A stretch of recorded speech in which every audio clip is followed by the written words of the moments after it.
Provérbios, capítulo 3, versículos 9 e 10, que diz assim: honre o Senhor com todos os seus recursos e com os primeiros frutos de todas as suas plantações. Os seus celeiros ficarão plenamente cheios e os seus barris transbordarão de vinho.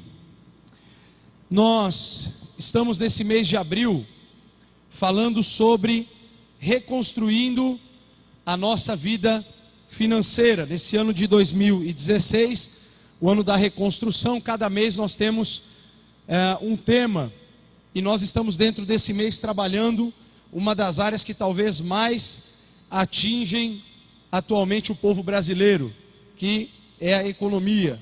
O povo está passando muitas dificuldades, e nós mais do que nunca precisamos entender alguns princípios bíblicos, pelos quais, se nós obedecermos a cada um deles, nós vamos poder contemplar uma provisão da parte de Deus muito especial. E por que esse texto? Esse texto ele nos traz algumas informações muito interessantes a respeito desse tema que nós estamos propondo aqui. Invista no que permanece. E por que investir no que permanece? Nós temos muitas pessoas que fazem muitos investimentos.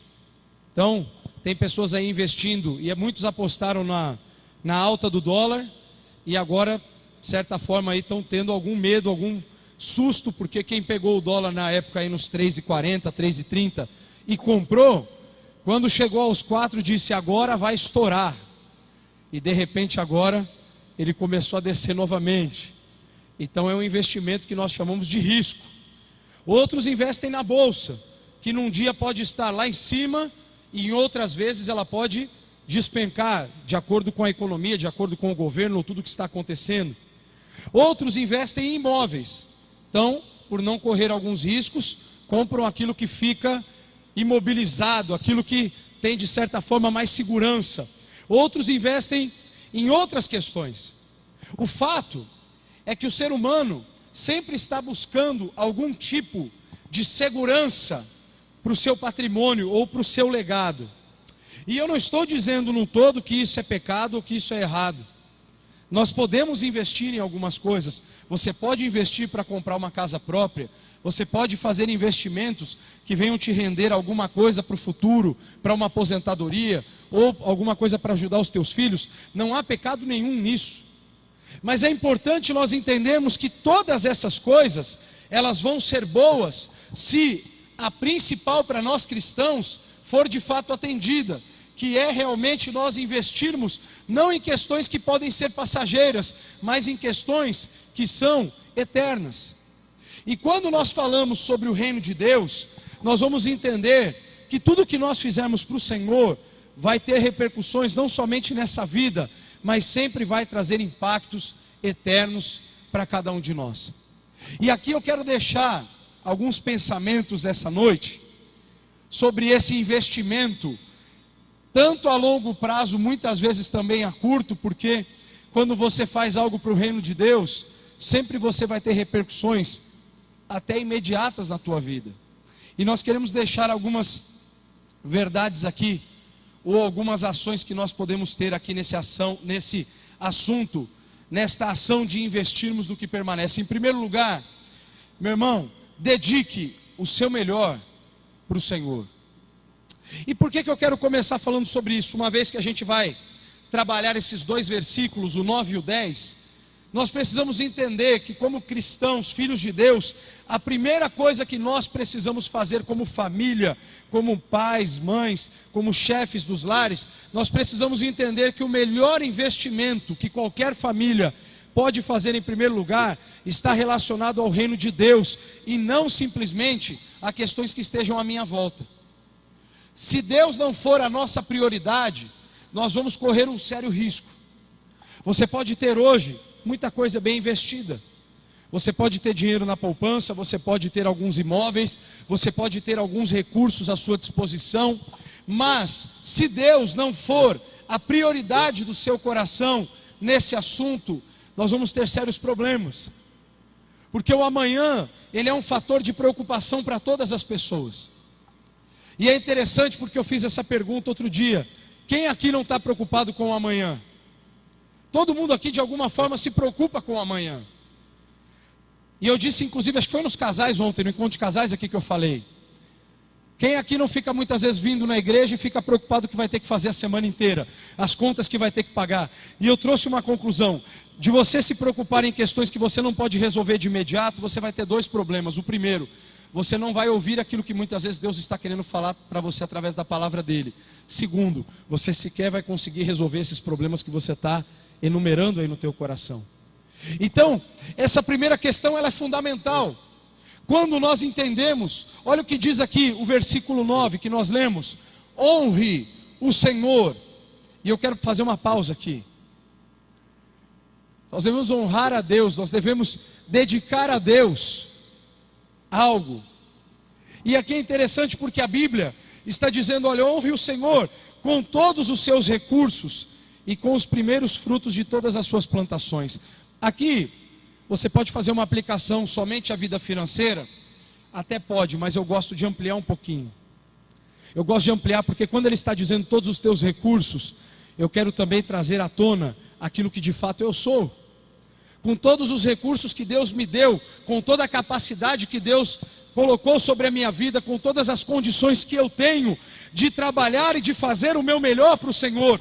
Então a Bíblia diz que eu devo fazer com todas as minhas forças o meu melhor e oferecer ao Senhor tudo que estiver ao meu alcance, não somente o dinheiro. Porque às vezes nós pensamos que dentro desse texto nós só vamos falar sobre dinheiro, mas não é só isso. Também pode ser, mas não é só. E às vezes nós acabamos trazendo um foco tão direto ao fator finanças, que nós nos esquecemos que não é só a questão financeira que tem a importância. Até porque você deve se lembrar que muitos chegavam aos cofres do santuário e eles depositavam grandes quantias. Mas chegou uma mulher ali que ela fez uma diferença absurda. Porque a questão não estava na quantidade do que aquela mulher estava entregando, mas estava na totalidade daquilo que aquela mulher estava trazendo. Jesus não estava preocupado com as quantias, ele estava preocupado com a plenitude do coração que ofertava. Quando aquela viúva pobre chegou com 2 moedas e entregou diante de Deus, Jesus falou: olha, o que essa mulher entregou é mais do que qualquer outro, porque ela deu tudo que ela tinha para sobreviver. E esse texto de Provérbios aí se completa, porque Jesus não estava falando de 2 moedas, gente. Se fosse olhar para o aspecto financeiro, aqueles outros homens tinham levado muito mais para o templo. Mas Jesus estava falando: olha, essa mulher estava entregando a vida dela no meu altar. Essa mulher estava trazendo a vida dela como uma oferta agradável, como um aroma suave diante do Deus Todo-Poderoso. Por isso que a oferta dela foi aceita. E às vezes nós precisamos compreender isso. Honrar a Deus com tudo que você tem é fundamental. Você sabia que às vezes você até está disposto a honrar a Deus com as suas finanças, mas às vezes você não está disposto a honrar a Deus com o seu tempo? Você até entrega o dízimo de volta para o Senhor, e você até oferta, mas às vezes você não dedica o tempo que Deus deseja que você dedique para Ele. E eu não estou falando tempo de igreja, meu irmão. Eu não estou falando de vir no culto simplesmente. Para mim, o que menos a gente faz é estar na igreja durante a semana. A vida cristã é uma totalidade. Você é crente toda hora, meu irmão. A hora que você pisar daqui para fora, no seu carro, indo para a sua casa, ou na condução, em qualquer situação que você estiver, em todo o tempo, durante toda a sua semana, você é crente. Você é filho de Deus. A sua fé ela vai ser provada. As pessoas vão colocar em xeque as tuas convicções. E muitas vezes tudo que você acredita vai ser questionado. E se você não honrar o Senhor com tudo que você é, com tudo que você tem, pode ser que muitas vezes o seu coração vai ser reprovado. Pastor, mas não é importante contribuir? Meu irmão, claro que é. Mas não é só isso. Antes fosse. Eu digo para você ainda que seria mais fácil. Para quem já converteu o coração, contribuir não é difícil. Mas uma das áreas de conversão é a área financeira, mas tem outras. Tem outras áreas que eu tenho que mudar o trajeto. Na minha vida de oração, na minha vida de leitura da palavra de Deus, na minha vida de comunhão com os meus irmãos, na minha vida de compartilhar o amor de Deus com quem não o conhece, tem um monte de área que eu tenho que converter ainda. Então dar o dinheiro é a coisa mais fácil, eu garanto para você. Porque como é difícil a gente matar a nossa carne e ter mais tempo de oração. Como é difícil. Entendam bem, eu não estou cobrando ninguém nem brigando. Mas nós continuamos indo toda sexta-feira orar pela nossa nação, pelo nosso governo, pelas nossas autoridades.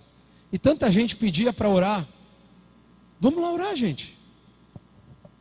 O pessoal vem de terça a sexta aqui, das 6 às 7 da manhã para orar.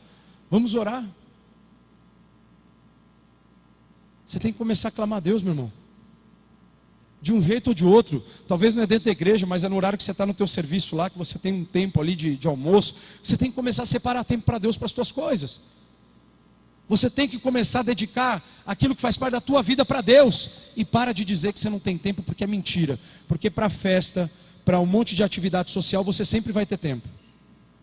Agora você tem que começar a cortar tempo disso e começar a dedicar tempo para Deus. Você tem que começar a cortar tempo até das coisas que você faz trabalhando, dedicar mais tempo para Deus. Porque quem vai abrir as portas para você? É o teu esforço ou é Deus? Quem se acha que vai abrir as janelas dos céus? Não é você, meu irmão. Você tem que trabalhar? Tem. Você tem que se esforçar? Com certeza. Mas quem vai fazer todas as coisas acontecerem de forma sobrenatural na tua vida é o Senhor, não é você. Você vai fazer a tua parte, você vai rolar as pedras que estão diante de você. Mas quem vai trazer ressurreição, quem vai trazer vida, quem vai trazer restauração, quem vai trazer cura, quem vai trazer provisão, é o Senhor, meu irmão. Então comece a abrir os teus olhos espirituais e comece a enxergar que a tua vida é muito mais do que um domingo à noite. Porque talvez você está concentrando toda a tua vida cristã a um santo domingo, meu irmão. Como se isso fosse mudar a tua vida. E eu garanto para você que não vai. Não vai. Sabe por que não vai? Porque se durante toda a semana, olha, eu vou ser bem ousado que eu vou te falar agora, e como está gravando e vai para a internet, eu tenho muito temor de Deus do que eu vou te falar. Mas se durante a semana a tua vida cristã é medíocre, como o pastor Adriano falou, e Deus já usou ele desde o começo do culto, a tua consequência no culto aqui vai ser tanto quanto o que você já está vivendo. Porque não dá para mim transformar a minha vida de adoração em alguns instantes. Se eu não sou alguém diferente durante todos os dias da minha vida, não é a porta de entrada da igreja que vai ter um vento diferente, que vai ter um anjo soprando ali, trazendo aquele arrepio, senti, já estou espiritual, aleluia, já começa ali a falar em mistério. Meu irmão, não é assim que funciona. Está muito além disso. Porque na verdade o que você vem fazer aqui precisa ser a consequência, a colheita da semeadura que você está fazendo durante toda a sua semana. Às vezes você está plantando várias coisas erradas durante toda a semana. E como que você quer colher alguma coisa diferente no final de semana? Meu irmão, o domingo é o dia da festa. Mas durante toda a semana você está fazendo o bolo. Você está escolhendo o sabor, o tamanho dele, o material que você vai usar para rechear. Você está fazendo o bolo durante toda a semana, para você poder festejar no final de semana, ou qualquer outro dia da semana que você vem à casa de Deus para ter comunhão com os irmãos. Só que eu quero dizer é que se a tua vida durante a semana não for o que está sendo hoje aqui de alguma forma, de fato, você está perdendo o teu tempo legal. Porque não é para mim que você vai dar conta da tua vida. É para Deus. É para o Senhor que te vê na segunda, na terça, na quarta, na quinta, na sexta, no sábado, no domingo. É o Senhor que vê o teu coração em todos os instantes. É o Senhor que vê o teu coração quando você está sendo tentado. E quando Deus está também dando a oportunidade para que você vença as tentações. É o Senhor. E por isso que você tem que honrar Ele com tudo que você é. Porque senão a sua adoração pode ser uma adoração vazia. Porque senão tudo que você vai oferecer para Deus Pode ser só uma oração muito bonita. Pode ser só uma canção muito bem cantada. Mas de repente não vai ser a adoração que o Senhor espera que você viva na tua vida. Tem um segundo aspecto aqui, que é uma promessa.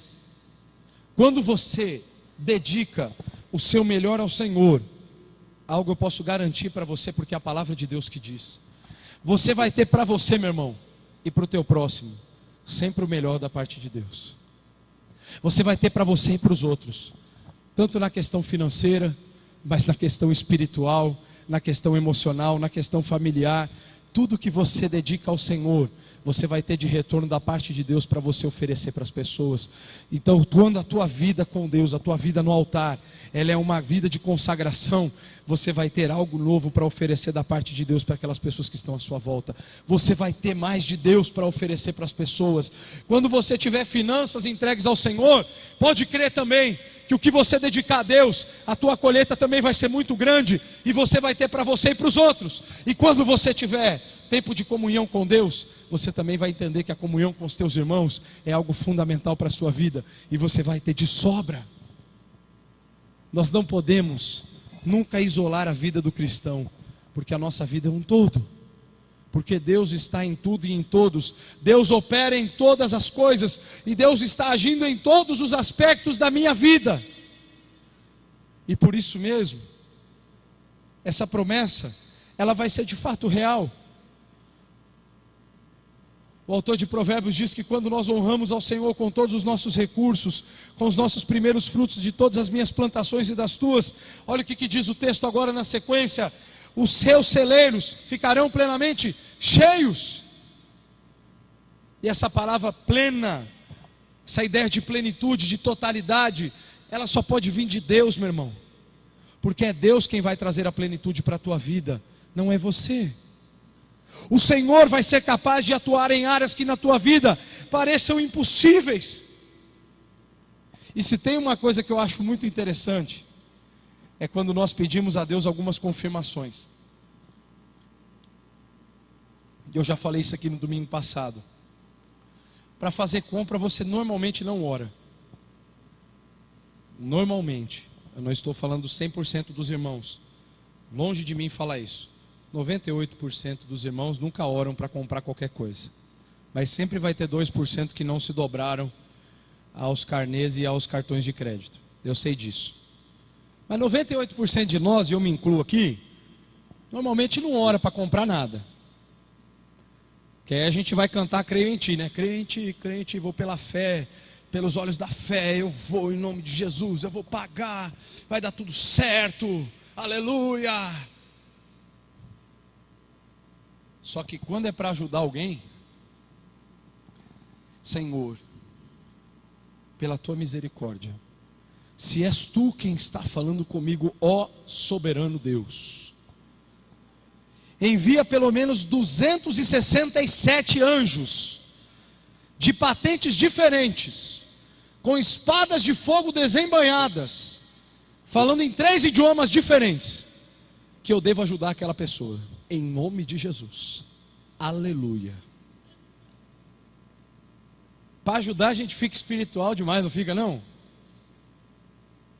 Fulano lá com fome lá e a gente orando, Senhor, eu vou jejuar 40 dias e 40 noites, aleluia, para saber se eu devo ou não comprar aquela cesta básica para aquela pessoa. Mas para trocar de televisão, meu irmão, você parece um ninja com o cartão de crédito na mão, ó. Passa a estrelinha ninja, a navalha assim, ó, né? Você nem para pensar. Mas por que para fazer o bem é tão difícil? Sabe por quê? Porque normalmente a gente é egoísta. A gente só quer receber bênção de Deus para acumular o nosso celeiro. Mas na verdade, o celeiro cheio não é só para você.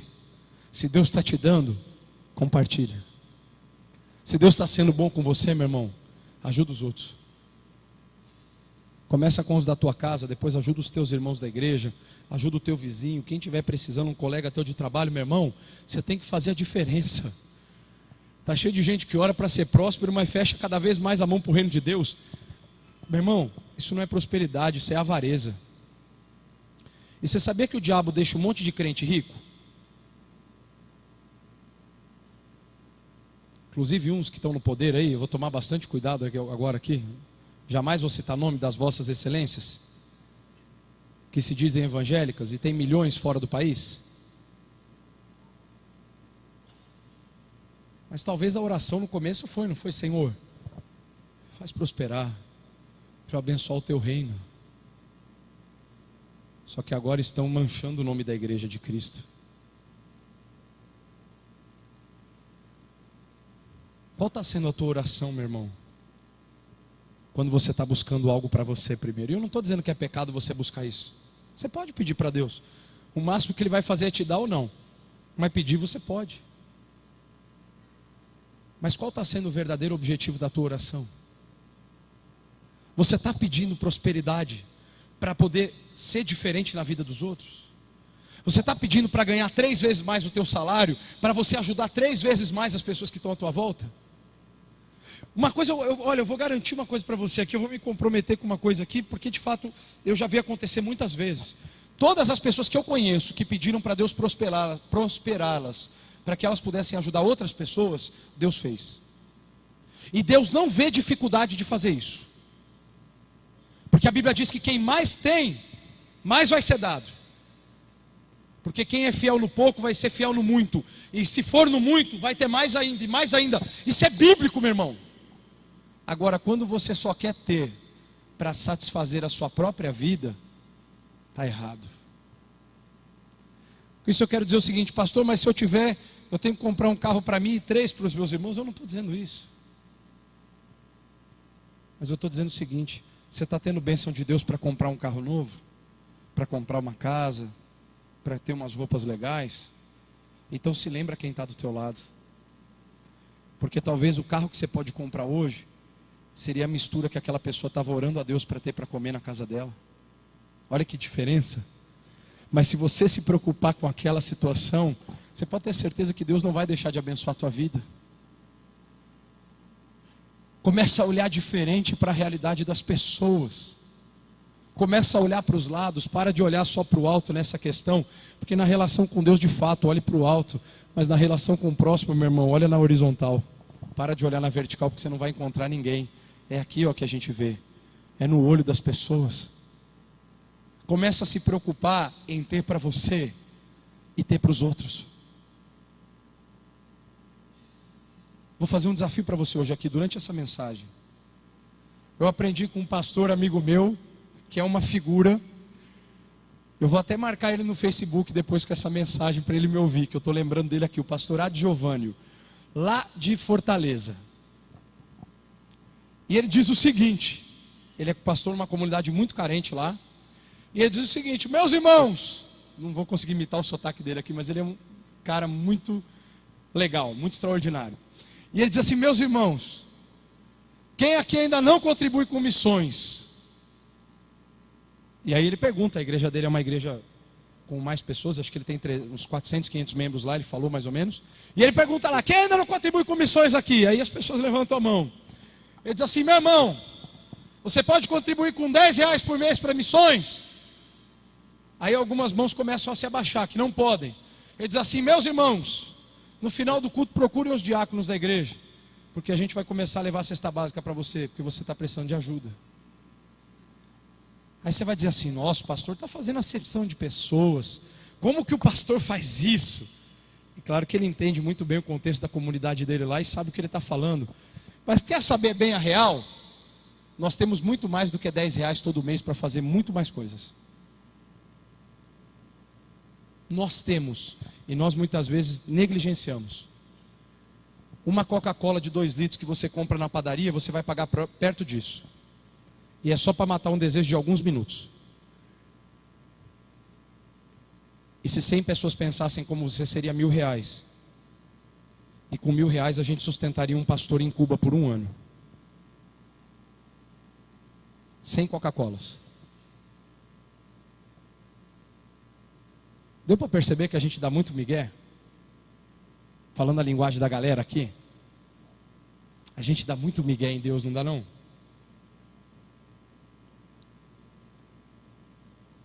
Irmãos, isso é uma realidade que a gente tem que mudar.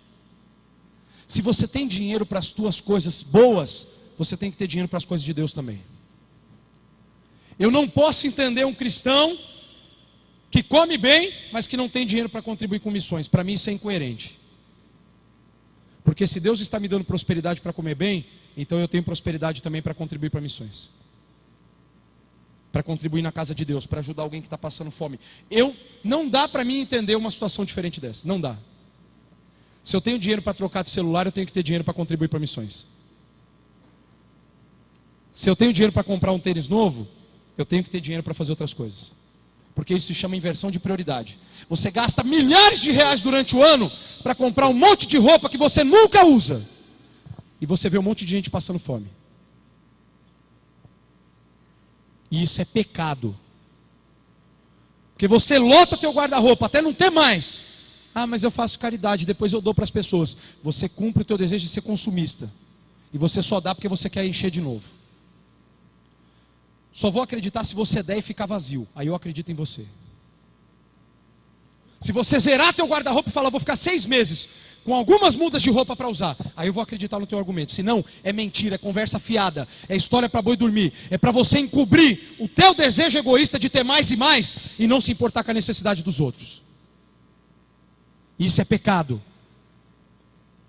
E isso se torna de alguma forma avareza no teu coração. Você quer ter bastante? Começa a pensar em quem está do teu lado. Você quer ter mais? Começa a ajudar mais. E você quer saber uma coisa legal? Quanto mais você ajuda, mais você quer ajudar. Só que tem um outro negócio invertido também. Quanto menos você ajuda, nunca você vai querer ajudar. Porque a avareza, quando toma conta do meu coração, ela começa a me levar a pensar que se eu tenho, é porque eu fui digno e merecedor daquilo que eu tenho. E aquele miserável ali que não trabalha, tem que tomar vergonha na cara e fazer alguma coisa diferente. Eu não estou dizendo que você não deve incentivar ninguém a trabalhar. Todo mundo tem que fazer os seus pulos aí acontecerem e você tem que correr atrás mesmo. Não fica só esperando cair do céu. Corra. Mas contudo, se Deus deu mais para mim do que para outra pessoa e aquela pessoa precisa de ajuda, eu posso e devo estender a minha mão para ela. Existe uma diferença grande.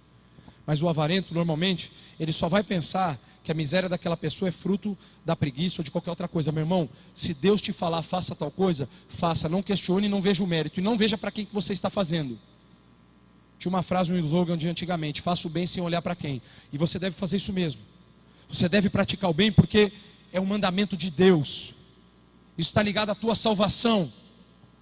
Você não vai ser salvo pelas obras, mas em Efésios capítulo 2, versículo 8, 9 e 10, vai falar que você foi salvo mediante a fé, pela graça, e isso não vem de você, é dom de Deus, não é por obras, para que você não se glorie delas. Mas tem um detalhe, Paulo diz que essas obras, elas foram estabelecidas por Deus, para que nós praticássemos, e se você não pratica essas obras de justiça, você está pecando, e eu também.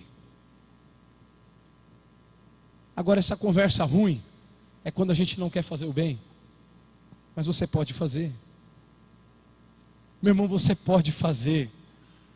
Eu já disse para vocês aqui, o meu alvo do meu coração para missões é que a igreja, no mínimo, daqui a alguns meses, ela tenha 5 mil reais de adoções missionárias por mês.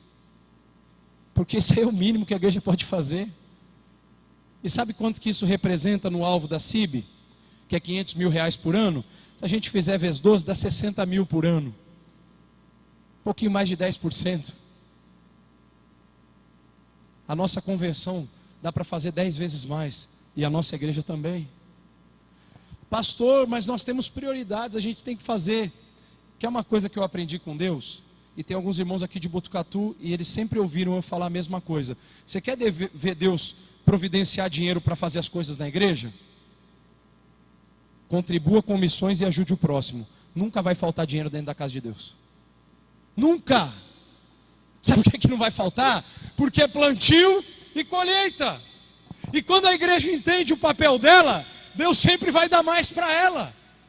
Nunca vai faltar recurso para Deus fazer as coisas aqui no nosso meio, quando nós entendemos que a nossa missão não está em primeiro lugar aqui.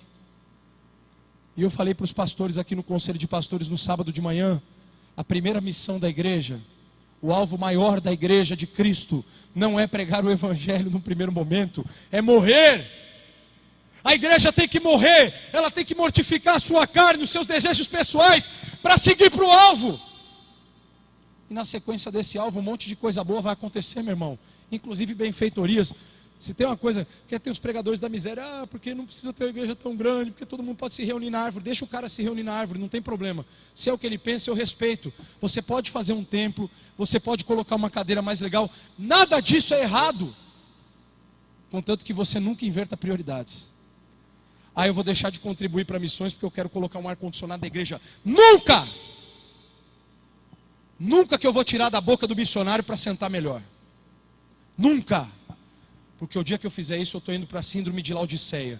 Temos dinheiro, temos tudo, mas nós não temos o mais importante, que era sermos alguém diferentes. Meu irmão, essa igreja aqui, ela vai se encher automaticamente, porque o Senhor vai colocar as almas aqui que vão se convertendo, Deus vai fazer essa obra. A gente tem que se prontificar, como falamos na escola dominical.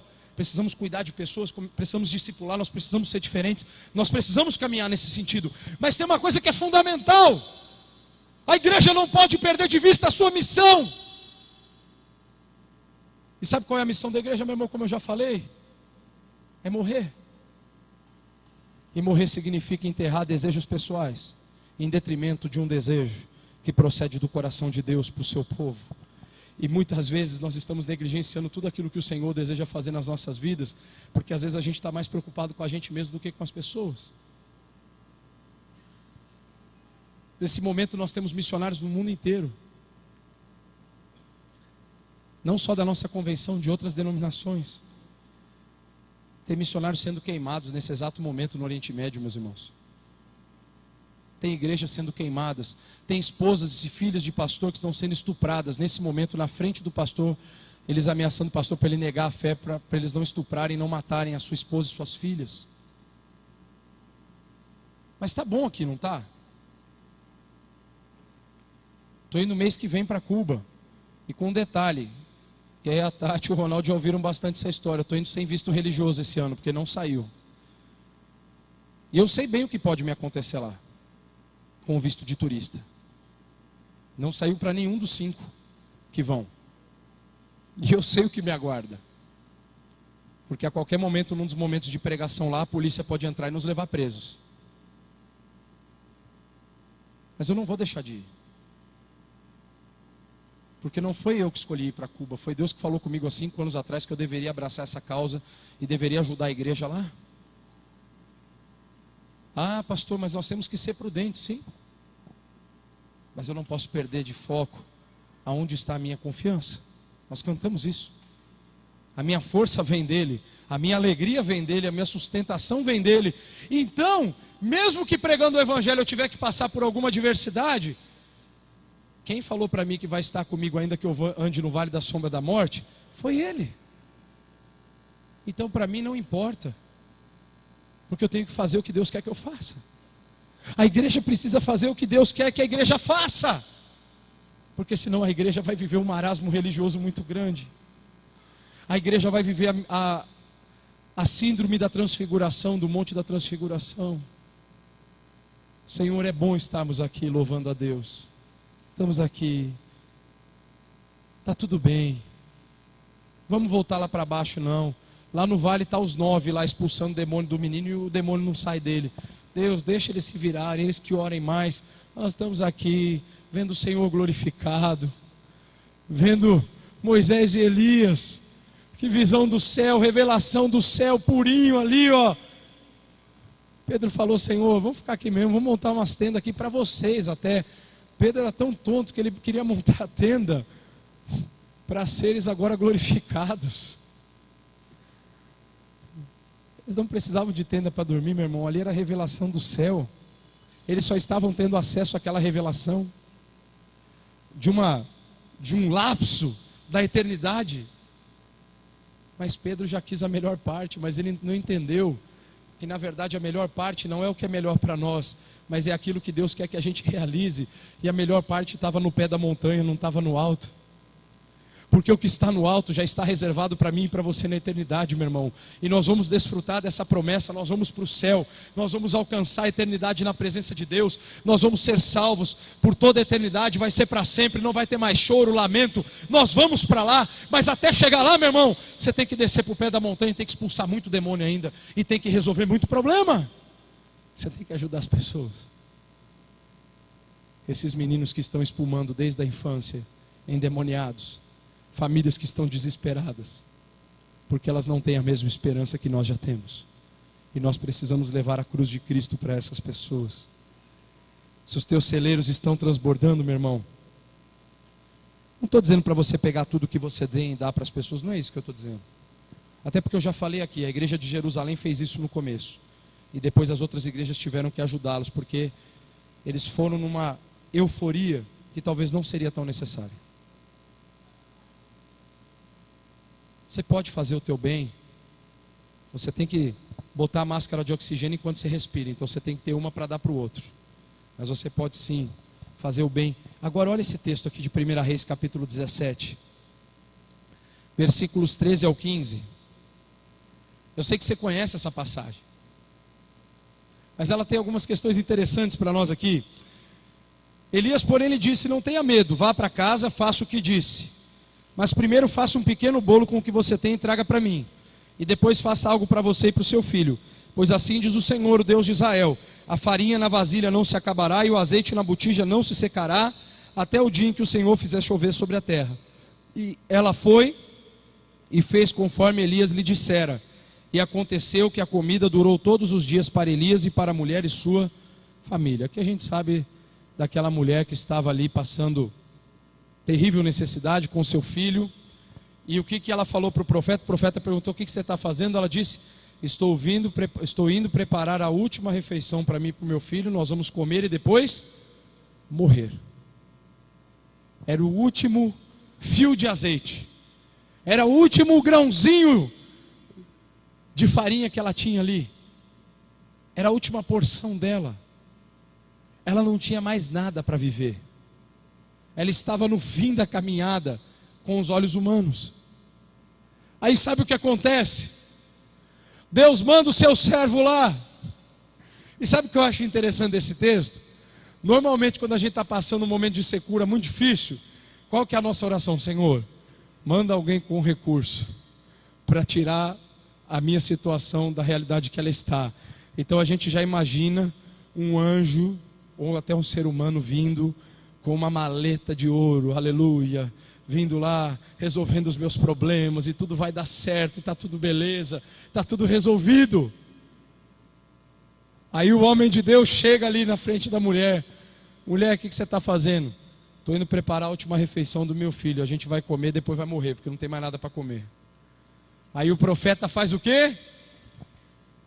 Vai lá, volta na sua casa, e você prepara um bolo para mim. E depois você faz para você alguma coisa. Porque Deus está dizendo para você que nunca vai faltar alimento até que a chuva volte a cair sobre essa terra. É engraçado, porque nas maiores angústias, Deus vai te desafiar a ser mais crente ainda. Ela não podia ter dito: mas Senhor, olha o que o teu servo está pedindo, o Senhor não está vendo que eu não tenho mais nada aqui? E Deus estava querendo fazer o último desafio a ela, dizendo assim: você quer depender só de mim? Então aprenda a confiar que providência divina não se faça através de parâmetros humanos, ela acontece através de quesitos sobrenaturais, celestiais. É do céu que vem a provisão. Se olhar para uma vasilha que não tem mais azeite, você olhar para uma vasilha que não tem mais farinha, e um profeta, um homem chega e diz: Deus está dizendo que porque você obedeceu, não vai acabar, vai ter todo dia, você vai dar alimento para mim, para você, para o teu filho, e não vai acabar. E você olhar e todo dia ter, e não se acaba. Meus irmãos, isso aí é providência divina para a tua vida. Só que isso requer obediência. Você quer ver a abundância acontecer na tua vida, a provisão acontecer na tua vida? Então o caminho de obediência é o primeiro. Antes de você pedir a provisão, Pergunte para Deus se você não pode ser provedor de alguém. Olha que desafio. Está difícil para você? Mas você ainda tem um punhado de farinha nas tuas mãos. Você ainda tem um punhado de azeite na tua casa. Então comece a fazer a diferença com o pouco que está nas tuas mãos, para que o milagre de Deus comece a transformar em muito na tua vida.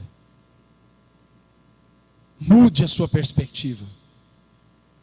Pastor, é difícil de acreditar. Meu irmão, não é difícil, é questão de decisão.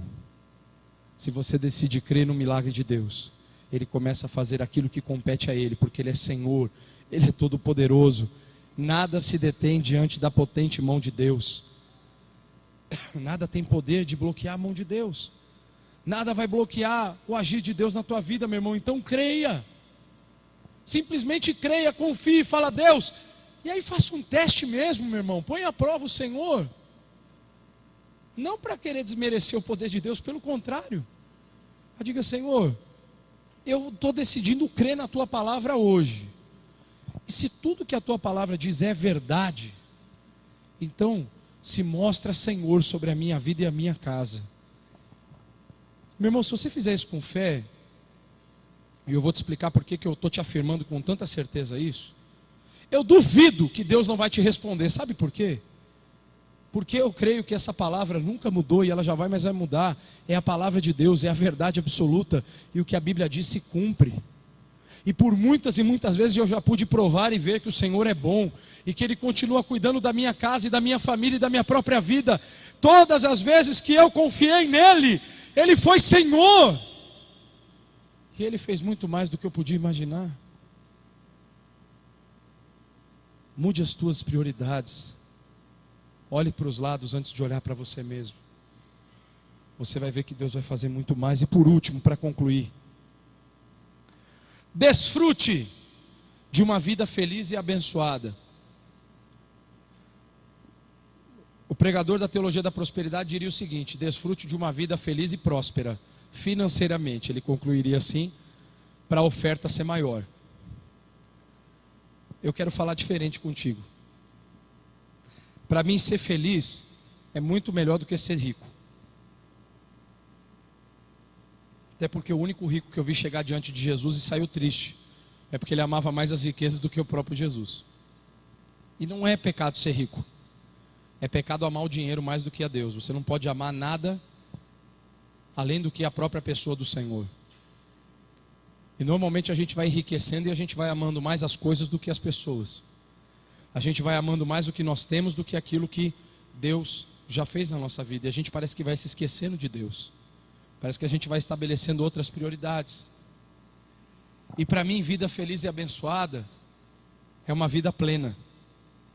É a vida que Jesus falou que veio dar para nós. Quem acertar aqui vai ganhar pastel, porque vai ter pastel na cantina hoje, que os jovens e os adolescentes estão trabalhando para devolver o recurso que a igreja pagou Mobiliza para eles no ano passado. Então eles estão trabalhando aí, ó. Pastel, vai ganhar. E quem vai pagar o pastel é o Du. Parabéns, Du, você vai abençoar uma pessoa hoje. Deus te abençoe. Aqui é legal porque a gente é bem democrático. A Tati e o Ronaldo lembram que eu fazia bastante isso lá também, né? Eu dou a oportunidade dos irmãos serem abençoados, porque você vai semear na vida de outra pessoa. É uma bênção, né? Onde está escrito o texto que Jesus diz assim: o ladrão vem para roubar, matar e destruir? João 10:10. Ixi, tem uns 10 pastel aqui, do. Deu ruim. Ó, eu vi o Edilson e o Estevão falar aqui. Para não ser injusto, todos os 10 que falaram procuram o Du no final do culto. Estou brincando, só se ele sentir de fazer isso. Não, tô brincando. Olha o que diz o texto aqui, a parte B do versículo 10 agora. Vamos só citar o texto correto de João, né? O ladrão vem apenas para roubar, matar e destruir. Mas eu vim para que vocês tenham vida, e vida em abundância. Na NVI está escrito: e vida plena. Jesus não nos prometeu nada além de uma vida completa nele. Em Cristo nós podemos viver plenitude. Só que eu só posso viver a plenitude quando eu estiver nele, imergido nele, confiando nele, dependendo dele, obedecendo a Ele. E olha o que diz o texto então: e os seus barris transbordarão de vinho. E o vinho naquele tempo ele tinha uma simbologia muito importante, ele trazia a ideia de alegria, de abundância. Hoje o vinho novo quem é para nós? É Jesus. Ele é o nosso vinho novo, Ele é a nossa verdadeira alegria, Ele é a razão da nossa vida. Quando nós temos Jesus, nós temos tudo. Algumas pessoas vêm dizer muitas vezes para mim: pastor, eu estou infeliz, eu não tenho esperança para viver. E claro que no momento de dor a gente nunca vai falar de forma tão direta, mas a maior questão é exatamente essa. Querido, você já tem Jesus? Se você tem Jesus, você já tem tudo. Mesmo com as lutas e as dificuldades que você está passando, você ainda tem tudo. Porque você já tem o perdão, você tem a restauração, você tem a justificação que vem da parte de Deus para a tua vida, você tem a obra de regeneração que o Espírito Santo veio fazer no teu coração quando você se converteu, você tem a promessa da eternidade na presença de Deus, e além de tudo isso, você tem uma promessa de Jesus, que Ele prometeu estar ao teu lado todos os dias da tua vida até a consumação dos séculos. Você tem a presença permanente de Jesus ao teu lado em todo o tempo, e além disso, de bandeja, você tem toda a eternidade na presença de Deus, e nunca mais vai desfrutar das questões terríveis que o pecado promove na vida de qualquer pessoa. Você vai ser salvo, meu irmão. Então você já tem o melhor. Às vezes você está se desesperando por pequenas coisas. Às vezes você está se desesperando por algumas coisas que você não está conquistando hoje. Mas o reino é maior. A promessa de Deus é maior do que o reino de hoje, meu irmão. O reino de hoje ele passa. O reino de hoje ele pode acabar daqui a pouco para mim ou para você. O que você tem de Jesus é muito melhor.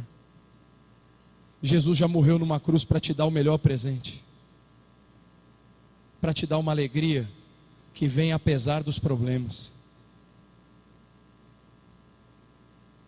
Eu acho muito legal quando a gente passa por situações muito drásticas na vida, e nelas a gente tem a oportunidade de agradecer a Deus.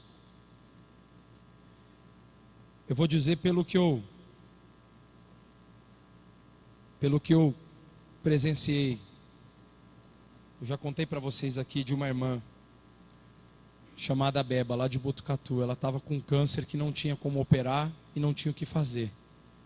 E quase toda semana eu visitava ela. E isso durou quase 2 anos. Essa luta dela contra o câncer. E eu nunca ouvi aquela irmã reclamar uma vírgula para mim da vida dela. Eu nunca ouvi ela me fazer uma pergunta do tipo: pastor, eu sou da igreja, por que isso está acontecendo comigo? Ela só sabia dizer para mim assim: pastor, eu só tenho a agradecer, porque eu sei para onde eu vou. Se eu morrer, eu sei para onde eu vou, eu sei qual é a promessa que Deus tem para mim. E eu vi aquela irmã por 2 anos, só sabendo agradecer, onde talvez eu, por algumas vezes, ia fazer algumas perguntas para Deus ali, de falar: Deus, por que eu estou passando por isso aí? Reclamar. Eu vi aquela irmã, eu me converti um pouquinho mais cada dia que eu ia visitar ela. Ela falava: pastor, obrigado porque você veio aqui, foi um renovo para mim. Mal sabia ela que eu saía mais crente da casa dela. Quem saía mais fortalecido era eu. Porque eu via muitas vezes quão ingrato eu era, porque eu tinha tudo. Ela muitas vezes já não podia caminhar mais. A barriga dela já estava desse tamanho. O tumor ele estava gigante, não podia ser mexido.